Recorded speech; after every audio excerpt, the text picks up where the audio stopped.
Sebelum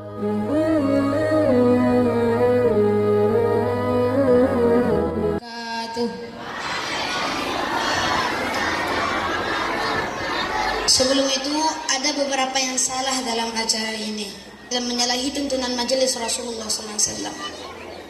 Kata Allah dalam Quran surah Al-Anfal, Al-Anfal posisi paling kiri sebelah atas, wa ma kana salatuhum 'indal bait illa muka'an wa tasdiyah. Maka salat mereka, ibadah mereka, melainkan itu hanyalah tepuk tangan dan siulan. Ingat, ini majelis-majelis keberkahan, ini majelis-majelis minar rahmatillah, ibtigha amardatillah, mencari ridhonya Allah. Maka sama-sama kita bertakbir kepada Allah Subhanahu wa taala. Takbir. Takbir. Takbir.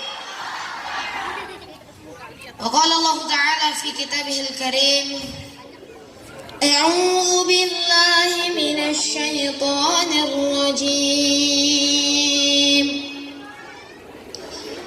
Bismillahirrahmanirrahim. Wa idh qala Musa liqaumihi innallaha ya'murukum an tadhbahu baqarah.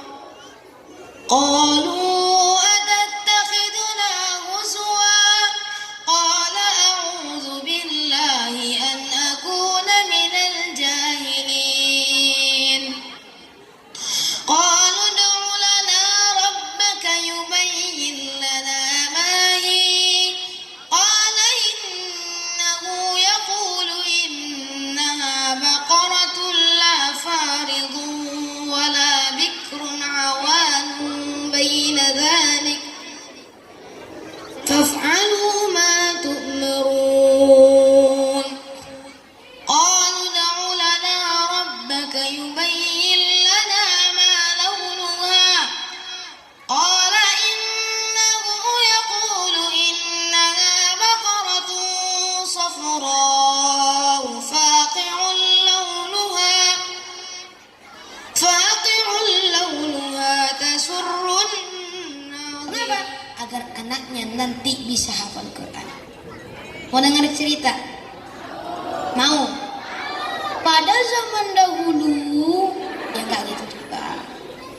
Jadi ada pondok ma'had seperti ini, tapi tidak ada retak-retaknya. Di Madinah ma'hadnya bagus, pondok pesantrennya bagus. Jadi di situ ada ma'had khusus hafal Quran. Di situ menghafalnya santrinya di situ itu dibagi jadi 2 tangga. Jadi sambil jalan itu ada tangga 1, tangga 2. Nah, ada tukang kunci di bawah tangga 1 dan tangga 2. Ada ahli kunci. Jadi di suatu harinya lagi salah seorang santri itu ngaji ngafal salah, ditegur sama tukang kunci, ente salah lah. Yang santrinya ini bingung, ya Allah, ini tukang kunci kok dia bisa tahu kalau saya salah saat ngaji. Maka ini dilaporkan sama syekhnya. Syekh ini ada ahli kunci, tadi dia benarkan kesalahan saya dalam membaca. Langsung syekhnya bilang, hal antum tahfadzul Quran? Kamu hafal Quran? Boleh saya tes? Silakan tes. Dari surah Al-Fatihah sampai An-Nas bil ghaib tanpa melihat hafal 30 juz Quran. Ahli kunci hafal Quran. Ini enggak satpam aja masih hafal kulhu. Emaknya ini ingin anaknya hafal Quran, dah hafal juga. Ditanya, Bu, dah hafal apa, Bu? Masih kulhu. Makanya dipersiapkan. Jadi kata seorang ulama, kalau anaknya pengen hafal Quran, orang tuanya lebih berusaha untuk menghafal Quran. Bu, ngopi, Bu. Nah, diam-diam baik. Ada di Iran, 2 orang tua ingin anaknya hafal Quran. Jadi mereka berazam. Kalau kata ulama, kalau apabila mereka sudah berazam,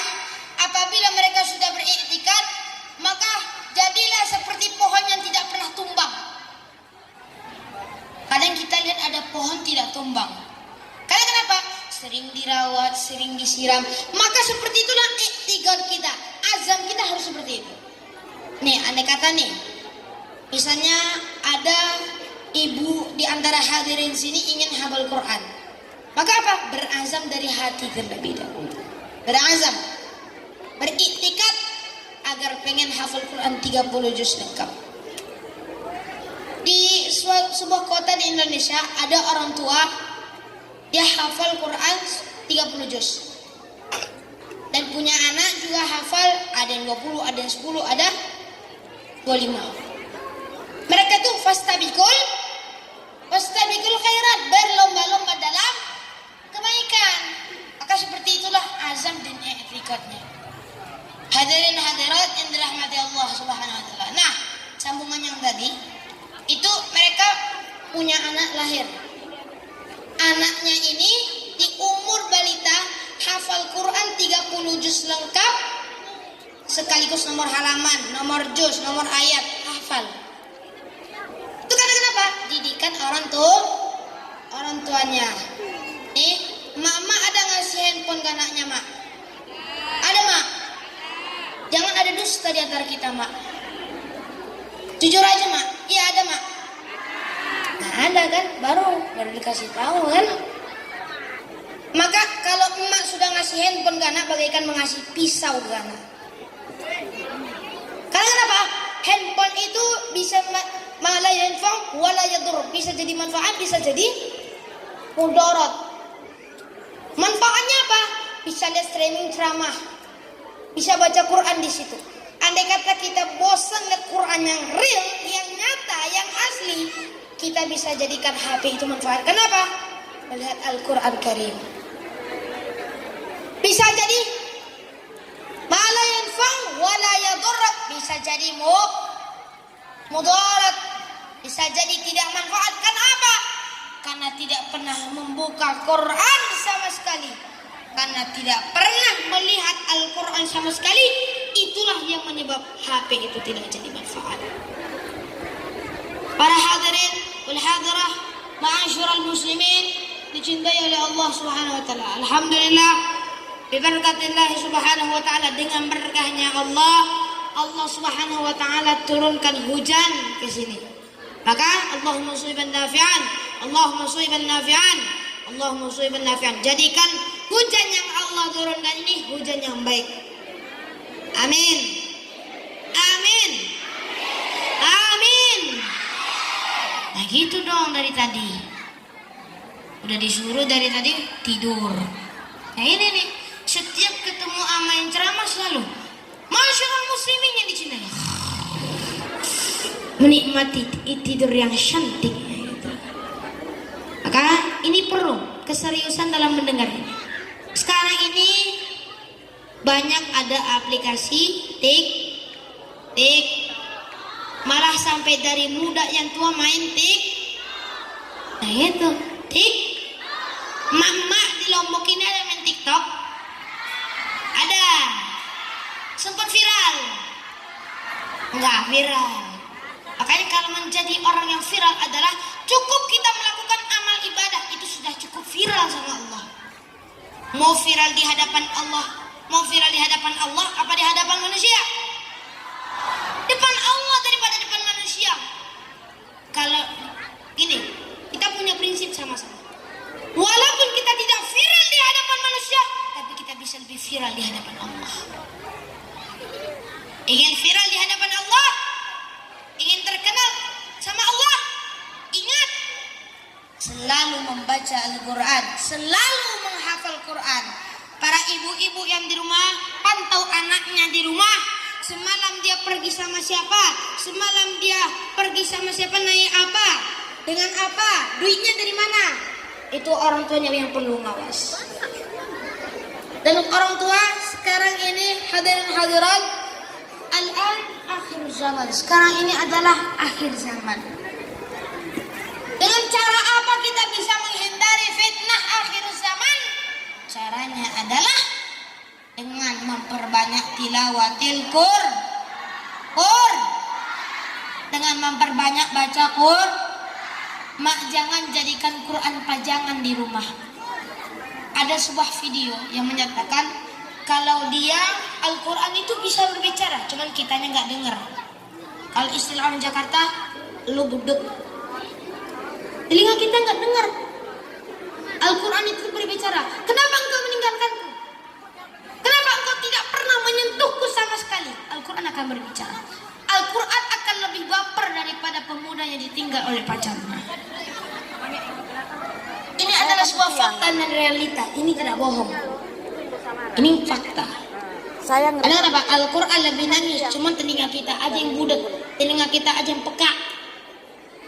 Bener nggak? Peka nggak? Betul nggak? Al-Quran bisa berbicara. Al-Quran akan mengatakan, semoga kamu mendapatkan azab karena engkau tidak pernah membukaku sama sekali. Mau kena azab? Azab Indosiar mau? Makanya daripada azab Indosiar, bagus azab yang asli. Banyak ceritanya. Agar terhindar dari fitnah kubur, ingat anak itu bisa jadi genset.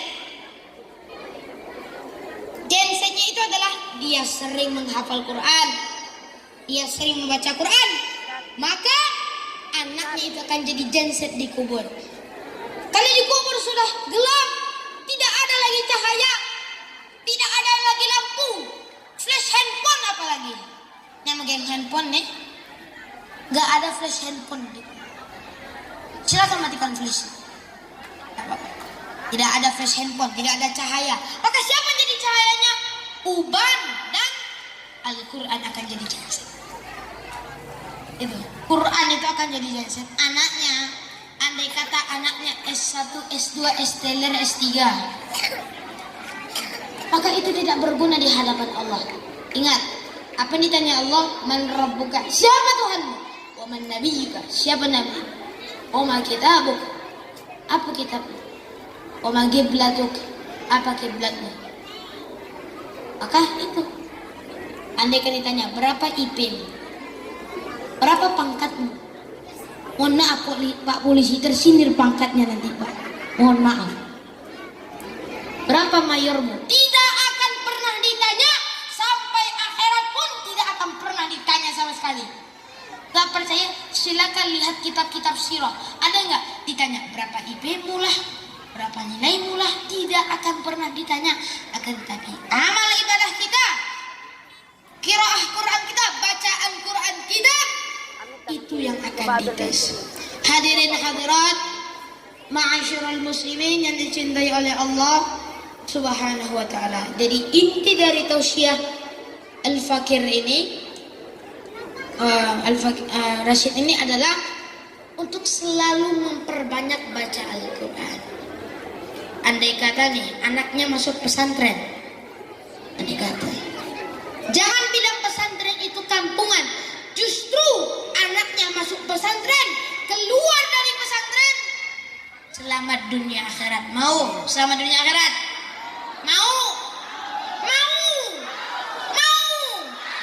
Masuklah ke pesantren, didiklah anaknya menjadi anak baik. Tahu Sultan Muhammad Al-Fatih? Tahu? Kenal di mana Pak? Kenal di Google. Oke Google, Muhammad Al-Fatih.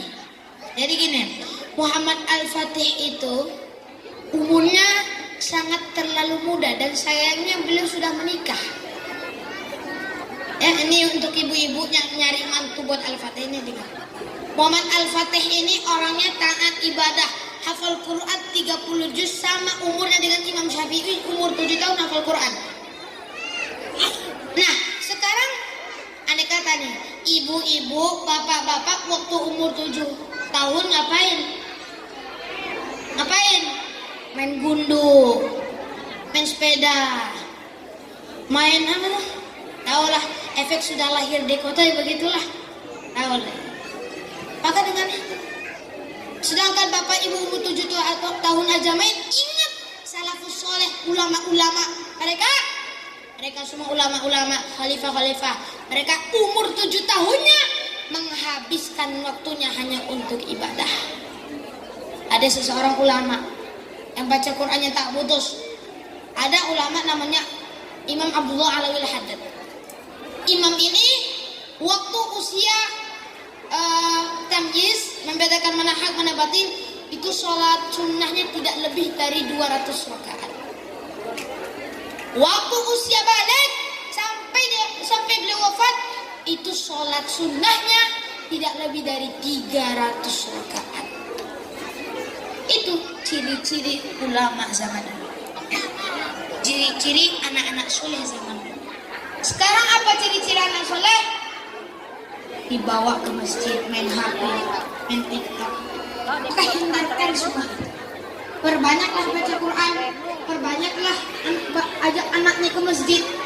Bagi yang mengusir anaknya ke masjid, ingat kata Muhammad Al-Fatih, itu sedang berada dalam bahaya yang besar. Jika tidak lagi mendengar suara gelak tawa, yang terdengar cuma suara batu, itu pun dah tua jadi imam. Maka ingat, itu sedang dalam bahaya. Memang sekarang kita dalam bahaya. Banyak musibah yang Allah turunkan. Karena kenapa? Allah mulai marah karena hamba-hambanya tidak pernah mau membaca Quran sama sekali. Bu, masih semangat? Takbir, takbir, takbir. Ibu-ibu masih ada wirid Yasin, Bu? Masih? Maka ajak anak-anaknya ke wirid Yasin.